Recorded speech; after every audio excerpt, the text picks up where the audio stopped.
అడిగి పెట్టుకుంటున్నాం తండ్రి. Amen. Praise the Lord. Such a joy to be with you all. Last week we spent some time in knowing the fear of the Lord.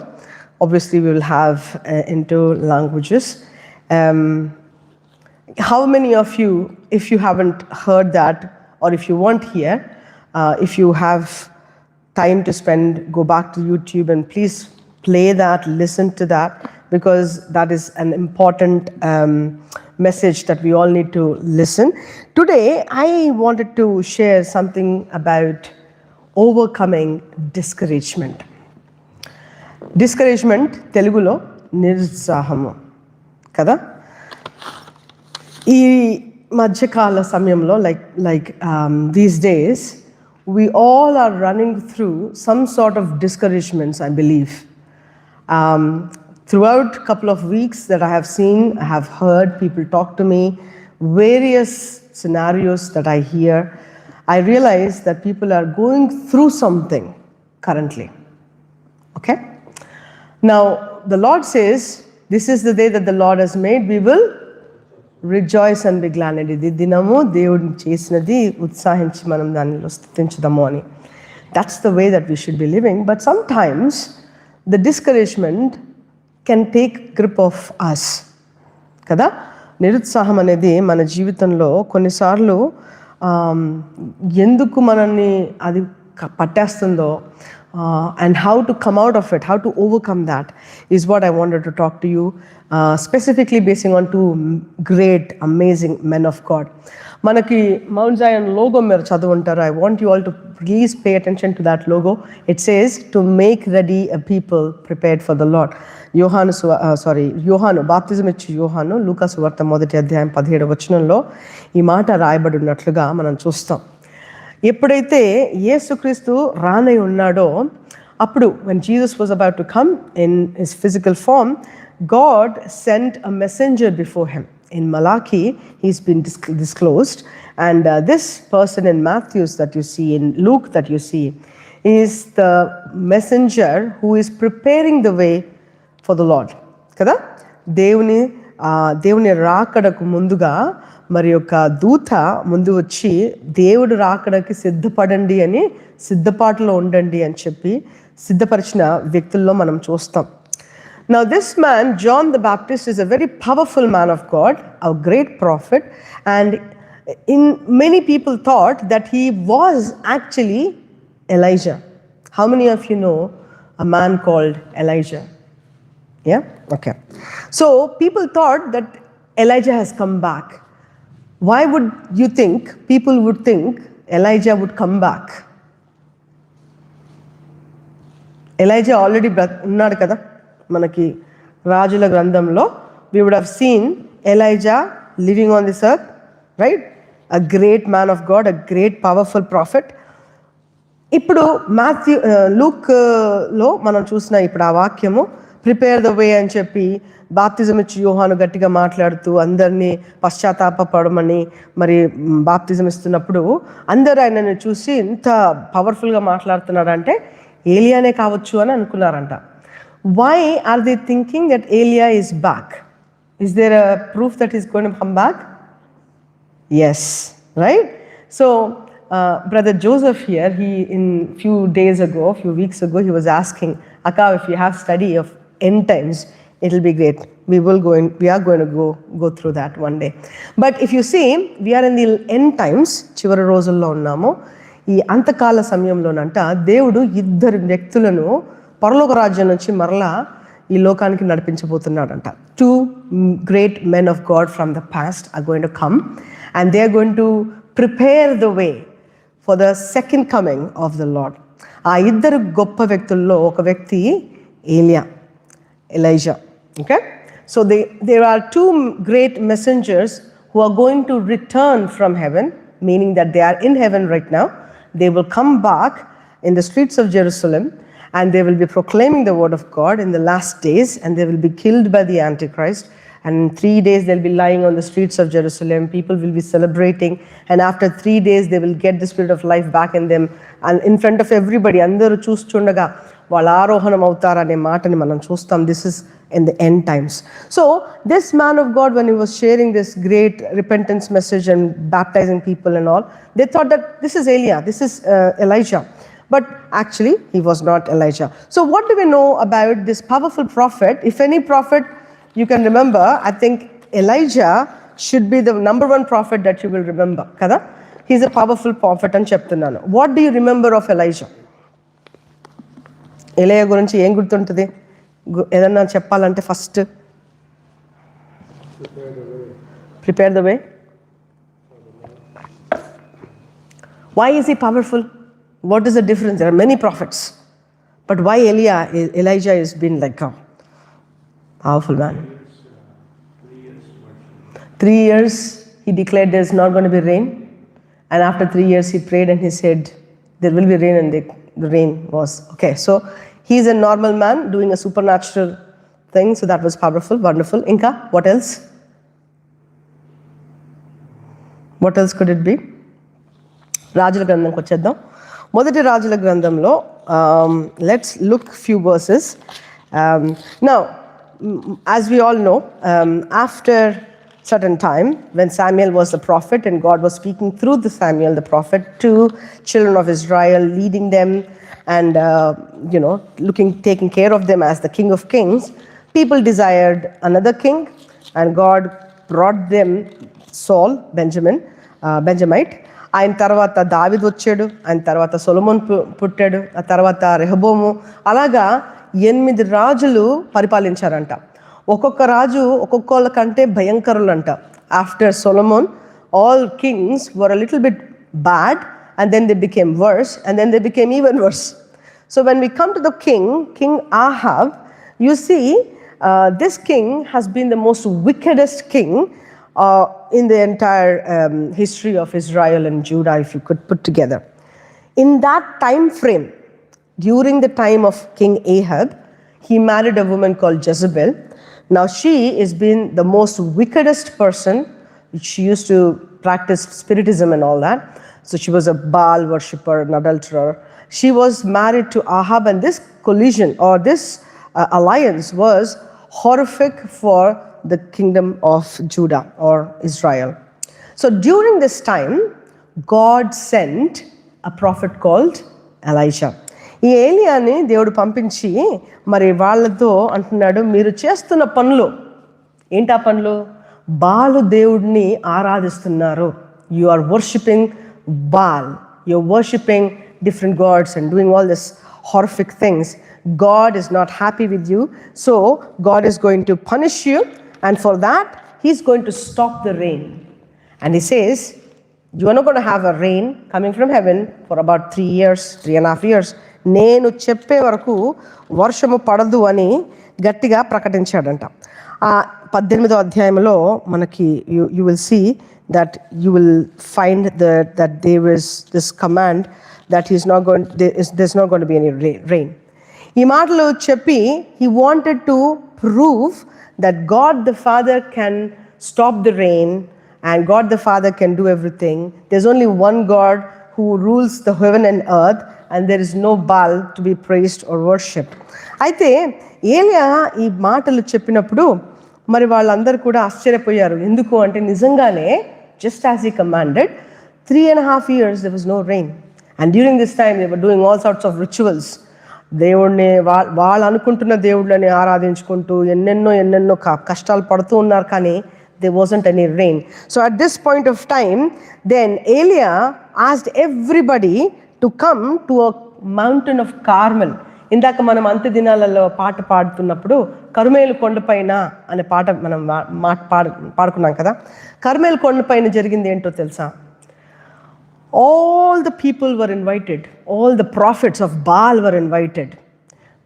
Elijah was going to declare and clearly అందరినీ పిలిచి అందరినీ ముందు పెట్టి నిజమైన దేవుడు ఎవరో ఈరోజు తేలిపోవాలంతే. Let us see who is the real God. If God, Yahweh is God, he will answer through fire. Okay? If Baal is God, he'll answer through fire అని చెప్పి ఇద్దరు ఆల్టర్స్ క్రియేట్ చేస్తారు. బలిపీఠాలు చేసుకుని మీరు మీ దేవుళ్ళని పూజించి మీ బాలు దేవుడిని పూజిస్తారో మీరు ఏం చేస్తారో చెయ్యండి, పరలోకం నుంచి అగ్నిని తీసుకొచ్చిన వాడే నిజమైన దేవుడు అని ఒక ప్రశ్న వేసినప్పుడు వీళ్ళందరూ కూడా ఒప్పుకుంటారు. Okay, they all come, they all do this rituals and all. ఆ చాప్టర్ అంతా చదివితే నవ్వు వస్తుంది, ఎందుకంటే they keep hitting themselves, they'll do all these sorts of chanting, hurting themselves and everything, but nothing works. The fire doesn't come down and they are hurting throughout the evening. While పూజలు పునస్కారాలు చేస్తూ they figure out God doesn't answer. What they think God was, they didn't answer. Then Elia tells them this way. 30వ అధ్యాయం నుంచి వచనం చదువుదాం. 18వ అధ్యాయము 30వ వచనం నుంచి చదువుదాం.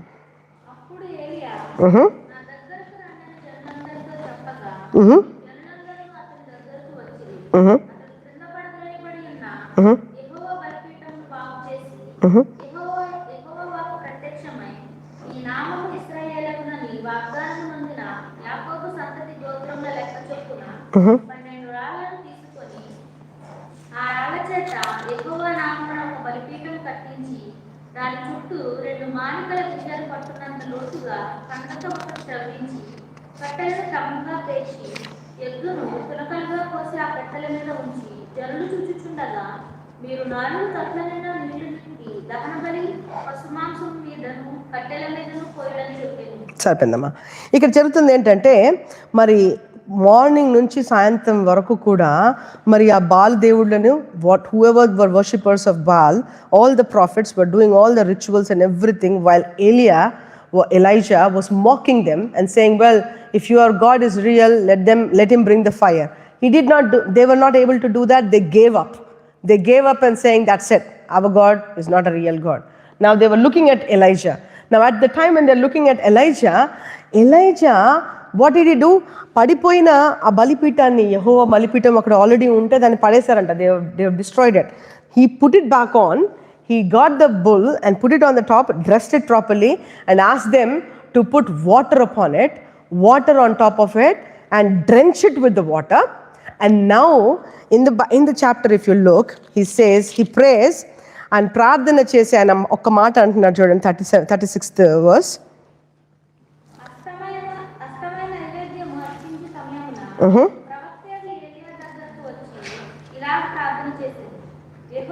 యెహోవా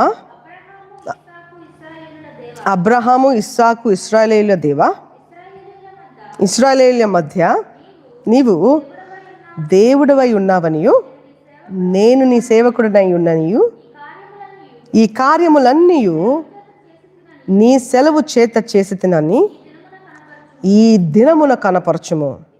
యెహోవా నా ప్రార్థన ఆలకించుము. యెహోవైన నీవే దేవుడవై ఉన్నావనియు నీవు వారి హృదయములను నీ తట్టుకు తిరుగు చేయుదు అని ఈ జనులకు తెలియచేయునట్లుగా నా ప్రార్థన అంగీకరించుము.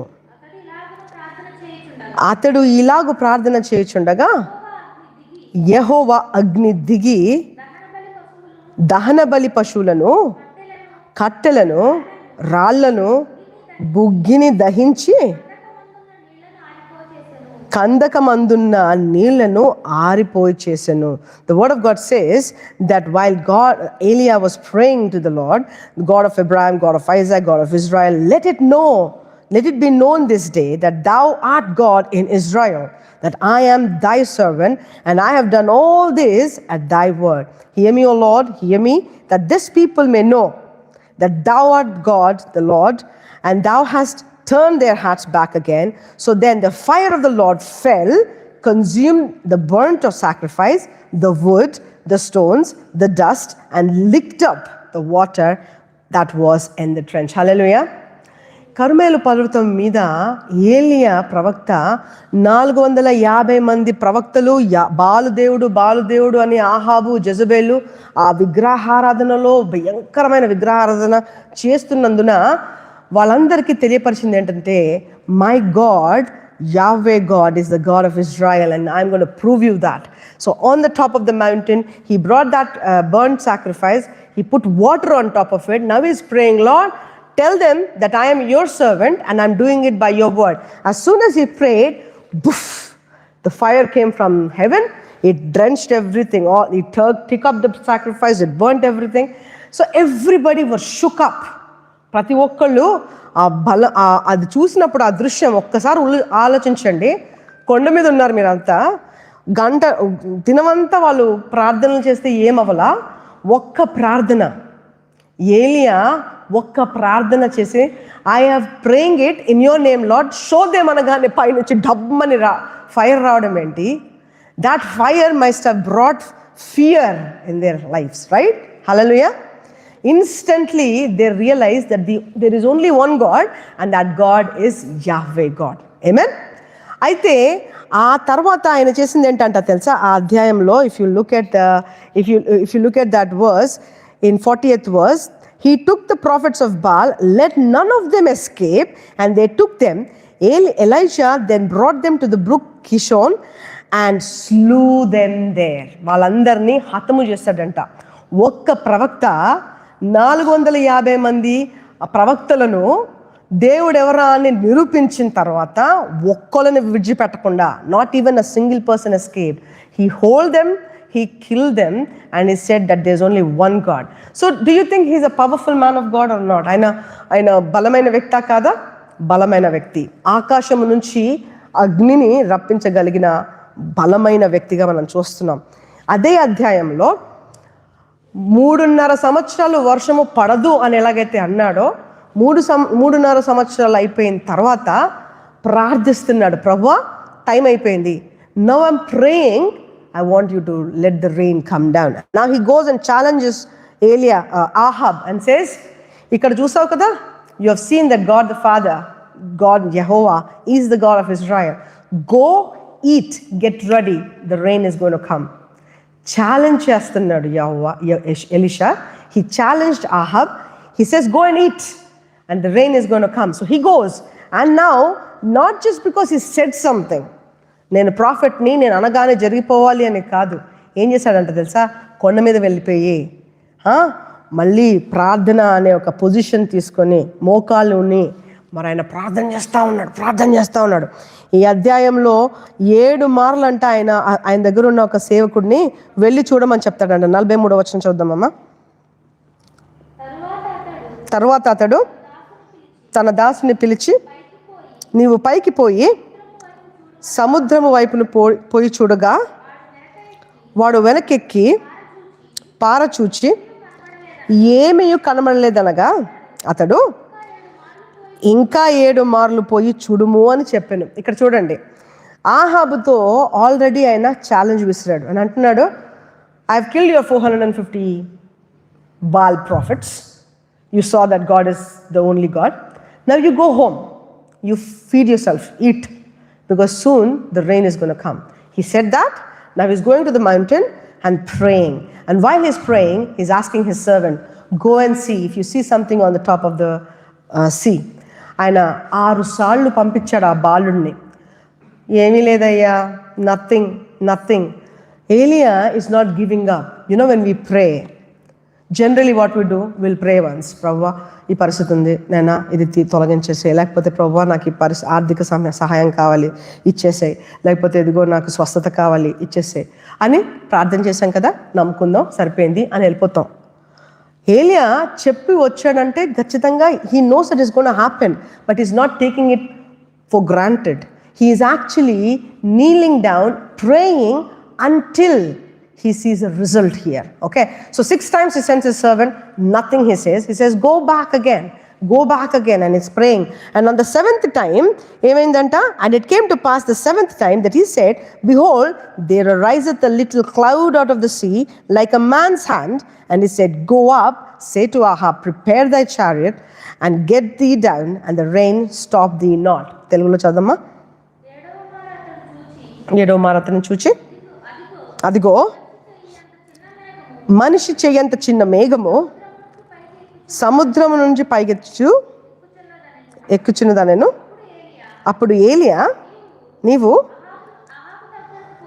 ఆహాబు దగ్గరికి పోయి, నీవు వెళ్ళకుండా వర్షము నిన్ను ఆపకుండాన్నట్లు నీ రథమును సిద్ధపరచుకొని పొమ్మని చెప్పుమని వాణిని పంపిన ఆ పనివాడిని, let the rain not stop you. Listen, when he saying that there is no rain. There wasn't any rain for 3.5 years. Not 1 year, not 1 month, not 1 week, not 1 day. 3.5 years there was no rain. He is telling, as soon as he saw a cloud like a small hand of the man coming out of the sea, he instantly said, go tell Ahab that run before you get wet, before you get drenched. And then you see, first of all, Elijah is having a dialogue with the most wicked person on the earth, Ahab and Jezebel. Okay, he let everybody see that Yahweh God is the God of Israel by sending the fire, right? The second thing was, he was going to prove that God speaks through him. While he was praying, the rain was going to come. Ayana prardhana chesadu, varsham partundi. A tarvata, third thing, while he is doing on the 46th verse akkada chuddam. యెహోవా హస్తము ఏలియాను బలపరచగా అతడు నడుము బిగించుకుని ఆహాబు కంటే ముందుగా పరిగెత్తుకుని పోయి యెజ్రెయేలు గుమ్మమునొద్దకు వచ్చెను. In English, and the hand of the Lord was on Elijah. He girded up his loins and ran before Ahab to the entrance of Jezreel. Now listen to this. How many people here can run faster than horse? That was an instant smile. Wonderful. How many of us can run faster than a dog at least, or a cat, or it's very hard, right? Horse ni enduku tally chestarani ante horse power antaru kada, right? What is the significance? Kada?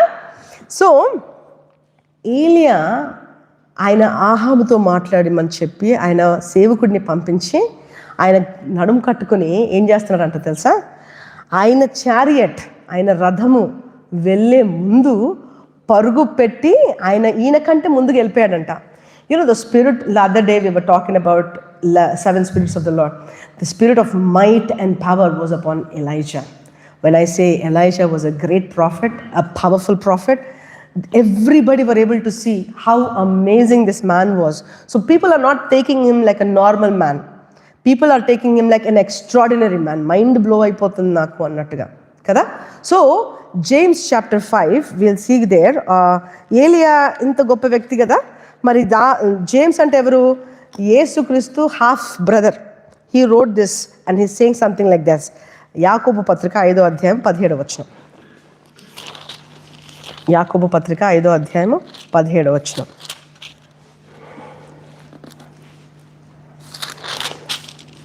Elijah was the same kind of person as we are. He prayed earnestly that there would be no rain, and no rain fell on the land for 3.5 years. Amen. Once again he prayed, and the sky poured out its rain, and the earth produced its crops. తెలుగులో, ఏలియా మన వంటి స్వభావము గల మనుషుడే వర్షింపకుండునట్లు అతడు ఆసక్తితో ప్రార్థన చేయగా 3.5 సంవత్సరముల వరకు భూమి మీద వర్షింపలేదు. అతడు మరలా ప్రార్థన చేయగా ఆకాశము వర్షమిచ్చెను, భూమి తన ఫలమిచ్చెను. ఇదే ఎవరి గురించి మాట్లాడుతున్నాడు? Who is he talking about? James is talking about Elijah. And Elijah is normal person అంటున్నాడు. He's a normal person. He's like a normal regular person with a like-mindedness, like passions like you and me. నీకు నాకు ఆయనకి పెద్ద తేడా లేదు అంటున్నాడు. కానీ ఆయన ప్రార్థన చేసినప్పుడు ఆకాశం నుంచి అగ్ని వచ్చింది, ఆకాశంలో వర్షం కురవద్దు అంటే ఆగిపోతుంది, తిరిగి ప్రార్థన చేసి కురవాలి అంటే తిరిగి వర్షం ఘనముగా కురిపిస్తున్నాడు దేవుడు. What's the difference? Why? Because he is used by the Lord and he is a powerful man of God. And this kind of character, నేను డిస్కరేజ్మెంట్ అని చెప్పా. ఇప్పటి వరకు ఎక్కడైనా డిస్కరేజ్మెంట్ కనబడిందా మనకి? ఈ వ్యక్తిలో నిరుత్సాహం ఎక్కడైనా కనిపించిందా? 450 మందిని చంపేశాడు.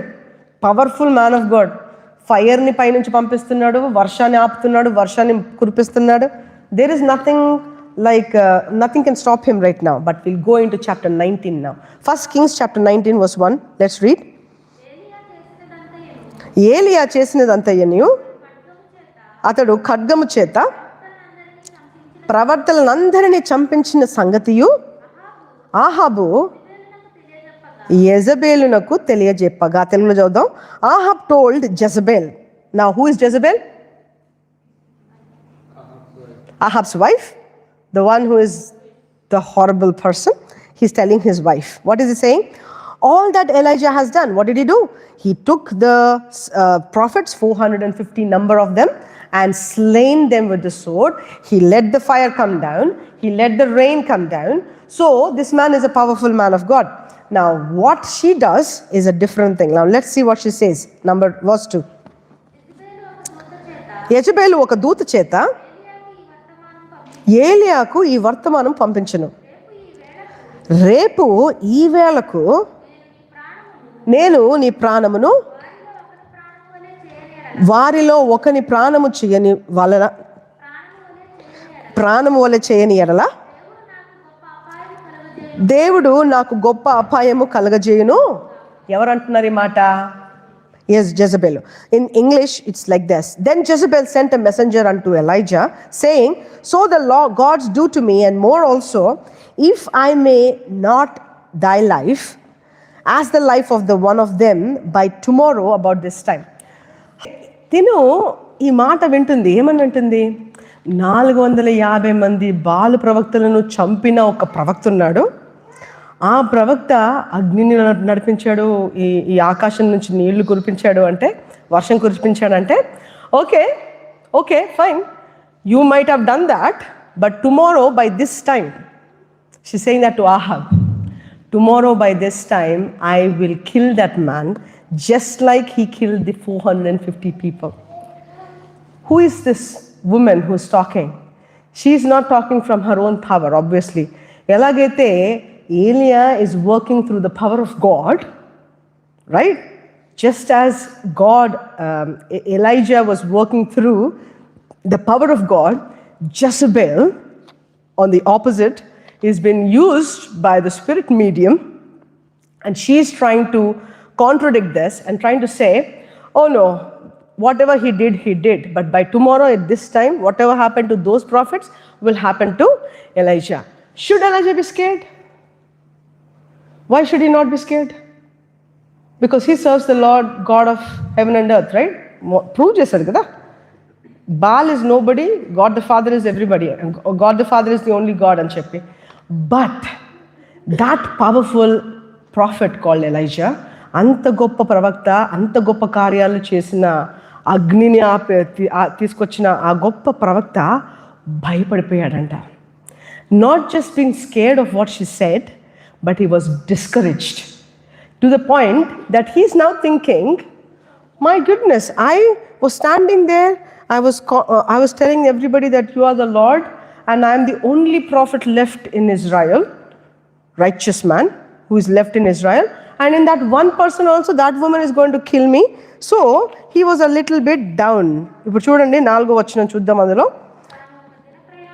తాను ఒక దిన ప్రయాణము అరణ్యంలోనికి పోయి ఒక బదరీ వృక్షం కింద కూర్చుండి మరణాపేక్ష గలవాడై, యెహోవా, నా పితరుల కంటే నేను ఎక్కువ వాడను కాను, ఇంత మట్టుకు చాలును, నా ప్రాణము తీసుకొనుము అని ప్రార్థన చేస్తున్నాను. ఇక్కడ చూడండి. But he himself went a days journey in to the wilderness, came, sat down under a Juniper tree, he requested for himself and he might die. Said, it is enough now, Lord, take away my life, for I am not better than my fathers. This powerful prophet Elijah, who called the fire and the rain from heaven, who could kill the 450 prophets in a day, how is this man, this powerful man, being so scared and is literally asking God to kill me? Charipayindi inka na valla gaadu Prabhu, I don't want to live anymore. How many of us are gripped by this discouragement in our lives today? ఈ నిరుత్సాహంతో మనం ఎంతమంది నిండుకుని ఉంటున్నాం ఈ రోజుల్లో. అన్నీ బాగుంటున్నాయి మన లైఫ్లో, everything is nice, good, God is good, God is doing great and mighty wonders, amazing work, but suddenly something called discouragement just comes your way. You're depressed. I don't know how this is going to happen. Why is my life like this? I don't want to live anymore. If Elijah can get depressed, if Elijah can be discouraged, then I think anybody can. Amen? Is that the right thing to do?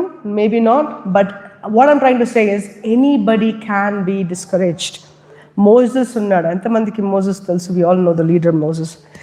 దేవుని వాక్యం తెలియపరుస్తుంది ఏంటంటే, ఈ భూమి అంతట్లోనంట ఆయన సాత్వికుడు అని చెప్తుంది Bible. He is the most humble and meek man. But you know he had to handle 3 million people. And what kind of people had he managed? The people who are always praising the Lord or always complaining to the Lord? Complaining and complaining. ఒకసారి చూద్దాం ఎలాంటి కంప్లైనింగ్స్ అవి. Numbers chapter 11, సంఖ్యాకాండము 11వ అధ్యాయంలోకి వెళ్ళిపోదాం. Numbers chapter 11, few verses here and there.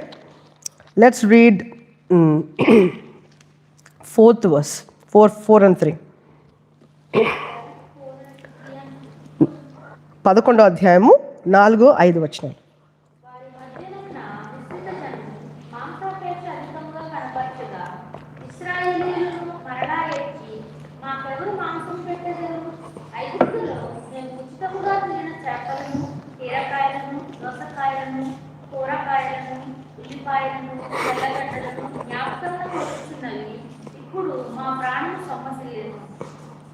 ఇక్కడ చూడండి, I'll read it in English just so that you understand the intensity of these people, right? The mixed multitude that was amongst them fell lusting, and the children of Israel also wept again and said, "Who shall give us flesh to eat? We remember the fish which we did eat in Egypt freely, the cucumbers, the melons, the leeks, the onions, the garlic. But now our soul is dried away. There is nothing at all besides this manna before our eyes." వీళ్ళు ప్రార్థిస్తున్న ప్రార్థన, వీళ్ళు బాధపడుతున్న వేదన ఏంటో తెలుసా? ఐగుప్తులో మాకు కీరకాయలు దొరికాయి, అన్నీ దొరికాయి, చేపలు దొరికాయి తినడానికి ఫ్రీగా, ఉచితముగా. కానీ ఇక్కడ దొరకట్లేదే, ఇక్కడ ఏదో చప్పగా ఉన్న ఈ మన్నా దొరుకుతుంది అని ఏడుస్తూ కంగారు పెడుతుంటే మోషే గారికి తట్టుకోలేకపోతున్నాడంట. ఏంట్రా బాబు, ఎవరు ఎక్కడి నుంచి తీసుకొచ్చానో మీకు గుర్తుందా? ఏ పని చేస్తుంటారు ఇప్పటి వరకు? ఇశ్రాయేల్ దేశంలో నడిపించాల్సిన వాళ్ళు మీరు ఐగుప్తులో దాసులుగా ఇప్పుడు చేస్తామా అప్పుడు చేస్తామా అంటూ ఉన్నారు కదా. ఇక్కడికి వచ్చిన తర్వాత ఇలా గెడుస్తారేంట్రా బాబు అనుకుని ఆయన దేవుడి దగ్గరికి వెళ్తున్నాడంట. చూద్దాం 10వ వచనం. Then Moses heard the people weeping throughout their families. ఒక్కరు కాదు, ఇద్దరు కాదు, ఇశ్రాయేల్ ప్రజలందరూ కుటుంబ సమేతముగా కుటుంబాలలో ఒక ప్రేయర్ మీటింగ్ పెట్టుకున్నట్టు వీళ్ళు ప్రార్థన కాదు, ఏడుపు మీటింగ్ పెట్టుకుంటున్నారు. They are crying. ఎట్లాగా? Every man in the door of his tent and the anger of the Lord was kindled greatly. Moses also was displeased. Now Moses said unto the Lord, "Wherefore hast thou afflicted thy servant, and wherefore have I not found favor in thy sight, that thou layest burden of all these people upon me? Have I conceived all these people? Have I begotten them, that thou shouldest say unto me, carry them in thy bosom, nursing father, bearing suckling child, unto the land which thou swearest unto their fathers." తెలుగులో చూద్దామమ్మా. 10-11.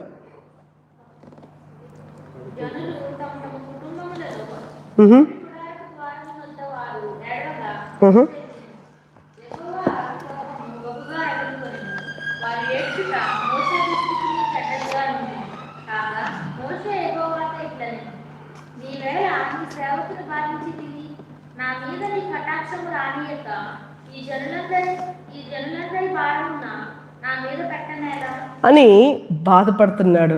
వద్దు, I don't want this, I don't want be a leader for this people. Did I bear them like a mother? Did I నేను కన్నానా వీళ్ళని ఎంతగానో తట్టుకోవాలి నేను, నా వల్ల కాదు అని. Everybody at one point of time will come to the place where we are discouraged, where we are depressed, where we are sad and thinking about why is my life like this? Why am I supposed to look after this person in my life? Or why am I having that much of burden or responsibility in my life? నా జీవితంలోనే ఎందుకు ఇలాగుంది, నా పరిస్థితే ఎందుకు ఇలాగుంది అని కొన్నిసార్లు మనము బాధపడే ప్రమాదంలో అయితే ఉంటామో, ఇక్కడ అనేకమైన బాధల్లో వీళ్ళున్నట్లుగానే దావీదు కూడా అలాగే బాధపడుతున్నట్టుగా మనం చూస్తాం. మొదటి సమయాలు 30వ అధ్యాయంకి వచ్చేస్తే ఎక్కువసేపు సమయం లేదు కాబట్టి నేను త్వరగా చెప్తాను. అయితే దావీదు సౌలు దగ్గర మరి సేనాధిపతిగా ఉంటున్నప్పుడు సౌలుకి దావీదు అంటే ఇష్టం లేదు, మీకు అందరికీ తెలిసిన విషయమే. David was getting more glory because he was getting victorious, and so Saul wanted to kill him. However, even though he was a son-in-law, he wanted to kill him. He ran away from there. అక్కడి నుంచి పారిపోయి ఆయన మరి నేను సౌల్ దగ్గర నుంచి వెళ్ళిపోదామని చెప్పి వెళ్ళిపోయి ఒక గుహ దగ్గర అదుల్లా అనే గుహ దగ్గర వెళ్ళినప్పుడంట 400 మంది ఆయనను చేరుకున్నారంట, యూదా గోత్రంలో నుంచి వచ్చిన వాళ్ళు. ఈ 400 మంది ఎలాంటి వాళ్ళు అంటే సౌలు నుంచి బాధపడుకుంటూ ఏడుస్తూ దుఃఖంతో డిప్రెషన్లో ఉన్న వాళ్ళు వీళ్ళంతా. చూద్దాం, మొదటి సమయాలు 30 కాదు 22వ అధ్యాయంలో ఇప్పుడు మొదటి వచనం చూద్దాం. మొదటి 2 వచనాలు, 22వ అధ్యాయము మొదటి 2 వచనాలు.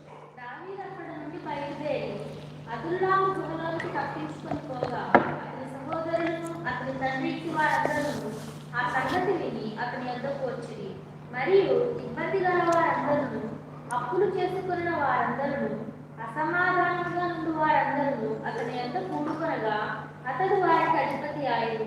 అతని యొద్దకు ఎక్కువ తక్కువ 400 మంది వచ్చి ఉండిరి. ఇక్కడ చూసినట్లయితే 400 మంది దావీదుతో పాటుగా వచ్చేసారు. ఒక గుహలో ఉన్నాడంట. David is running away from Saul, but there are 400 people from the tribe of Judah followed David wherever he was, because they were all some kind of people. ఎలా ఉంటా వాళ్ళంట, these people, everyone were in distress, they were in some kind of debt, they were in discontented, gathered themselves together. ఒక crowd ఉంది, మనకి ఒక సంఘం ఉంది. ఆ సంఘంలో ఉన్న వాళ్ళందరూ ఎలా ఉన్నారంట అంటే unhappy, disappointed, depressed, in debt and all that story. ఈయన సంఘ కాపరి ఎవరు? దావీదు ఇలాంటి ఒక 400 మందిని వేసుకుని వీళ్ళందరినీ ఏం చేశాడంట తెలుసా? వీళ్ళందరూ ఇంకా కొంతమంది యాడ్ అయ్యి 600 మంది. బైబిల్లో ఉంది, David trained all these people, turn this situation in to mighty army of God అంట. హల్లెలూయా. దావీదు ఏం చేశాడు తెలుసా? ఇలా ఏడుస్తూ దిగాలుగా ఉన్న వాళ్ళందరినీ కూడా మార్చి దేవుని కృపను బట్టి వాళ్ళని తర్బీదిచ్చి they are all now the mighty warriors of God అంట. సరే, వీళ్ళంతా బాగున్నారు, మైటీ వారియర్స్. ఇజ్రాయెల్ దేశంలో నన్ను ఉండనివ్వట్లేదు సౌలుని నేను తాకడానికి లేదు, సౌలు నన్ను చంపుతామనుకుంటున్నాడు, కాబట్టి ఇజ్రాయెల్ దేశాన్ని వదిలేద్దాం, ఫిలిస్తీన్ల దగ్గరికి వెళ్ళిపోదామని చెప్పి ఫిలిస్తీన్ దేశానికి వెళ్ళిపోయాడంట. David started thinking that if I stay here, Saul will come and kill me. I can't touch him, so I may be running away from there. So he went into Philistine. Now in Gath, he has been given a space. అక్కడ ఒక స్థలం ఇచ్చారంట, జిక్లాగ్ అనే ప్రాంతంలో. He's living a life. He's settling down now. David has been like 17 years when he started the journey. Now he probably is around 30 years. Now he has a couple of wives, few children. He's having some gold and silver and all the good things. జిక్లాగ్ అనే ప్రాంతాన్ని ఆయనకి ఇచ్చినప్పుడు వీళ్ళు ఏదో చక్కగా యుద్ధాన్ని చేసుకుని వచ్చారంట. 30వ అధ్యాయానికి వచ్చేద్దాం ఇప్పుడు. In first few versus, couple of versus చదువుదాం. దావీదును అతని జనులు. ఇప్పుడు అతని జనులు ఎవరు? ఈ 400 కాగా ఇంకా ఎక్కువ, అధికమంగా 600 మైటీ మెన్ ఆఫ్ గాడ్.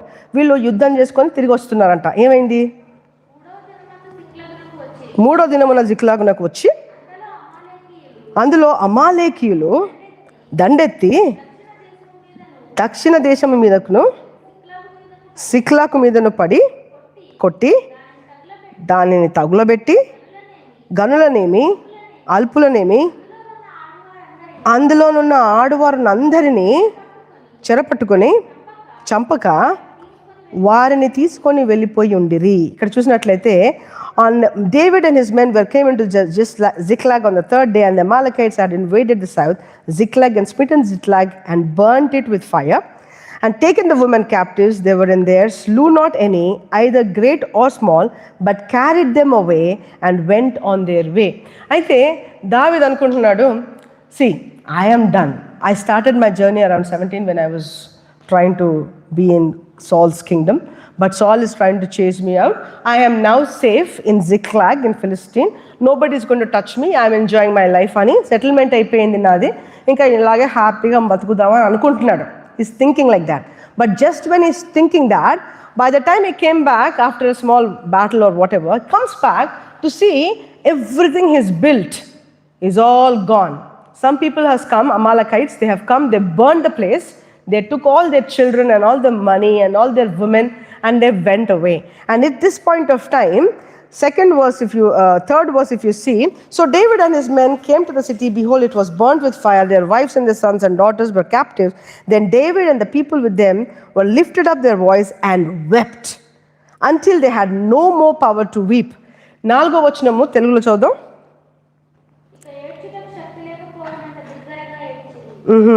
ఎంత బిగ్గరగా ఏడుస్తున్నారు. ఏడ్చే వాళ్ళు ఎవరు ఇక్కడ?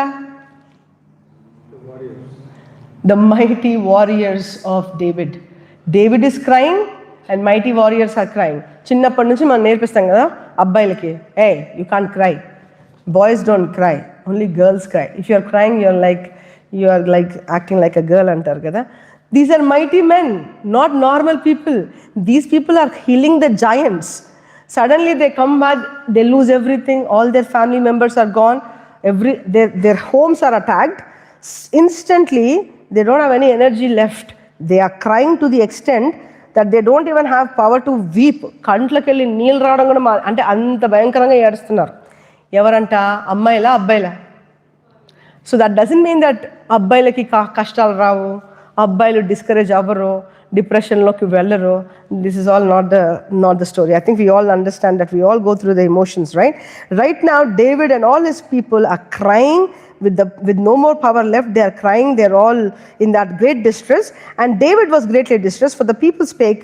6వ వచనం చూద్దాం. ఇక్కడ ఇంత భయంకరమైన స్థితిలో దావీదుని ఆ గుహలో కలిసినప్పుడు దావీదు వీళ్ళని తర్బీదు చేసి ఒక గొప్ప సైన్యంగా మార్చాడు కదా. David turned all this distressing, discouraged people into a mighty people కదా. See what this mighty people do in verse 6. 6వ వచనంలో ఏం చేస్తున్నారు? దావీదు మిక్కిలి దుఃఖపడెను మరియు తమ తమ కుమారులను కుమార్తెలను బట్టి జనులకందరికీ ప్రాణము విసికినందున రాళ్ళు రువ్వి దావీదును చంపుదాము రండని వారు చెప్పుకొనగా, దావీదు నా దేవుడైన యెహోవాను బట్టి ధైర్యము తెచ్చుకున్నాను. ఇక్కడ వీళ్ళు ఏం చేస్తున్నారు? David was greatly distressed, for the people spake of stoning him because soul of the people were so grieved, every man for his sons and his daughters, but David encouraged himself in the Lord his God. Amen, hallelujah. అక్కడ ఉన్న వాళ్ళందరూ కూడా ఏడుస్తూ ఎవరో ఒకరు దొరకాలి కదా బక్రా కదా. యాక్చువల్గా who took their wives and sons and everybody? some XYZ, some Amalekites, right? ఎవరో వచ్చి వాళ్ళ పిల్లల్ని వాళ్ళ భార్యల్ని తీసుకొని వెళ్ళిపోతే దావీదు ఏడి ఈయనని పట్టుకొని ఆయనని రాళ్లతో కొట్టాలి ఈయనని అని. He's the leader. They are, because of David, he's been there. But all these people are so sad, so depressed, so tired and distressed. They are willing to even stone David.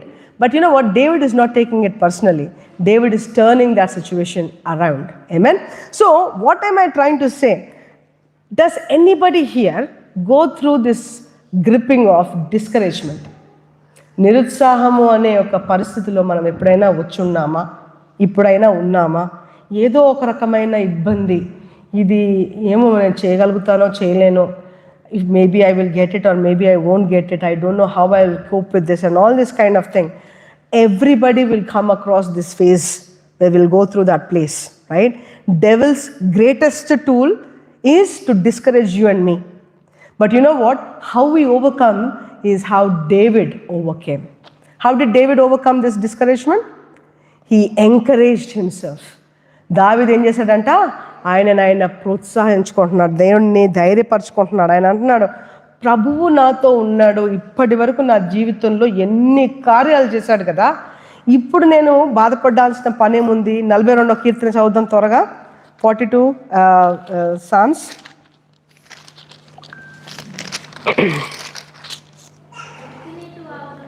5వ వచనమా?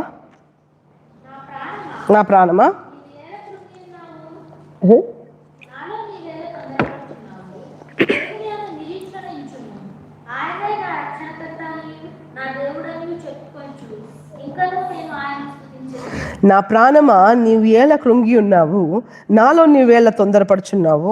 దేవుని యందు నిరీక్షణ ఉంచుము.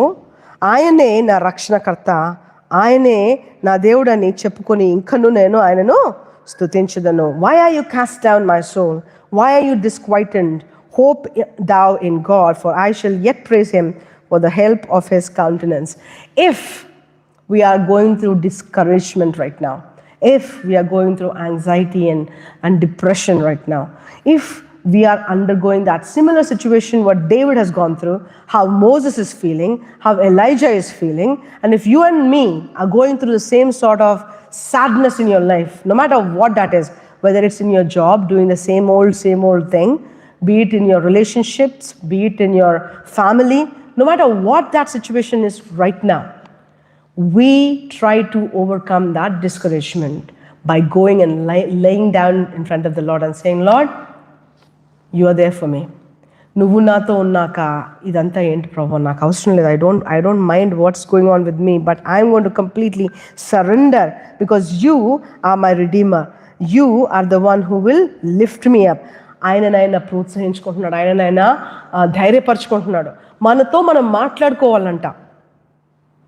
అపవాది మనతో మాట్లాడుతూ మనల్ని కృంగదీస్తున్నప్పుడు పరిశుద్ధాత్మని వాక్యాన్ని లేకపోతే దేవుని వాక్యాలని మనము గట్టిగా పలికినప్పుడు ఆ మాటలు మనల్ని ఏం చేస్తాయి, ధైర్యపరుస్తాయంట. We need to speak to ourselves and encourage ourselves like David did in this situation. And while he was encouraging himself and praying, 56వ కీర్తన మనం చదివాం కదా ఇందాక, we read that today.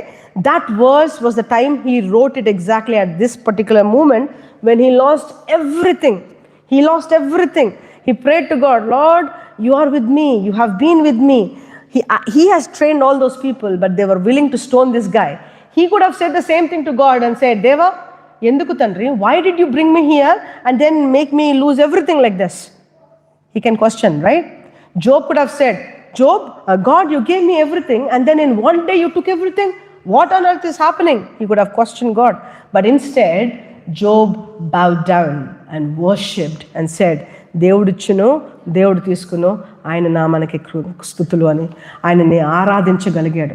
మనము ఇలాంటి నిరుత్సాహ స్థితిలో ఉన్నప్పుడు, when we are discouraged, we don't follow and think about the same old negative thinking. Don't go there, because that is what the devil is using against you and me.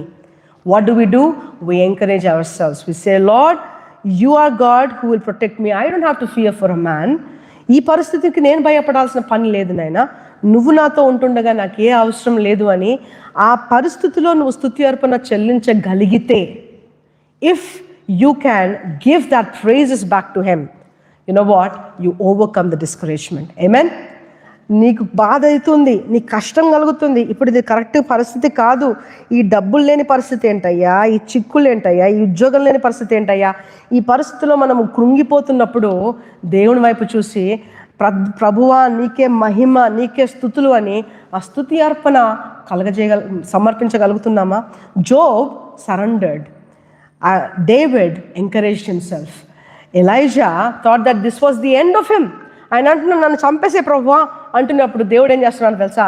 నీతో పని అయిపోలేదు నాకు, నీతో ఇంకా పని ఉంది నాకు. I'm not done with you yet. Yeah, you might be discouraged because Jezebel is saying something. Why are you listening to Jezebel? I am the one with you. You go now, anoint Hazael to be a king on Syria, anoint Jehu to be king of Israel, anoint Elisha. ఎలీషాని నువ్వు నీ తర్వాత next ప్రవక్తగా నువ్వు అభిషేకించి నాతో రా, నీకు ఇంకా పని అయిపోలేదు. He did not die. You know what? God took him just like that and is coming back again.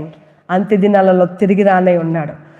ఆ ఏలియా అంత గొప్పవాడే నిరుత్సాహపడినప్పుడు దేవుడు ఆయనకు చూపిస్తున్న మార్గం ఏంటి తెలుసా? Onward vision. హల్లెలూయా. అంటే ఏంటి? మనము ఇప్పుడు పరిస్థితిని చూసి భయపడిపోతున్నామేమో, ఇప్పుడున్న భయంకరమైన స్థితిని పట్టుకొని భయపడిపోతున్నామేమో, but right now you need to see something beyond today. We are Christians, we need to be like eagle Christians.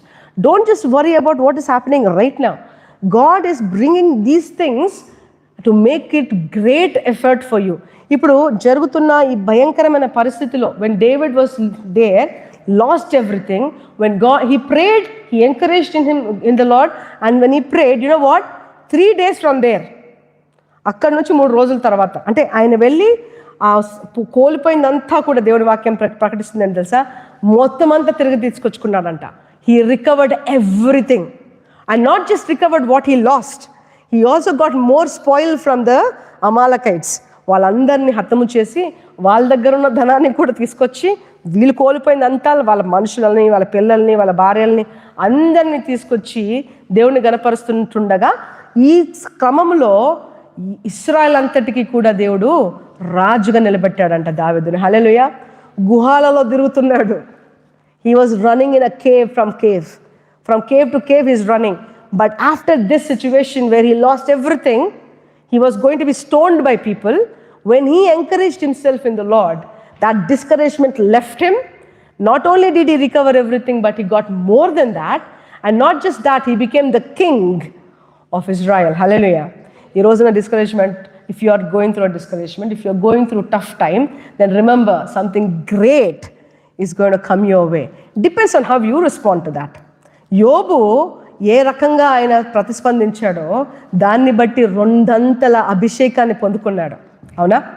ఏలియా ఇక్కడ ఆగిపోయింది అనుకుంటున్నాడు, కానీ ఇక్కడ ఆపివేయకుండా పరలోక రాజ్యానికి తీసుకెళ్ళి ఇప్పుడు పరలోక రాజ్యంలో ఉన్నాడు. అంత్య దినాలలో మరలా వచ్చి అదే అగ్నిని, అదే తీర్పులను ఈ లోకంలో మళ్ళీ ప్రకటించనై ఉన్నాడు. Today you and me are like Elijah కదా. యాకోబు పత్రికలో మనం చదివాం కదా, నువ్వు నేను ఎలాంటి వాళ్ళము అంటే ఏలియా లాంటి వాళ్ళమే. కాబట్టి నిరుత్సాహం అనే ఆ బంధకంలో మనం ఉండిపోవడానికి లేదు. దావీదు వలె ప్రోత్సహించుకుందాం. Let's worship the Lord, let's pray.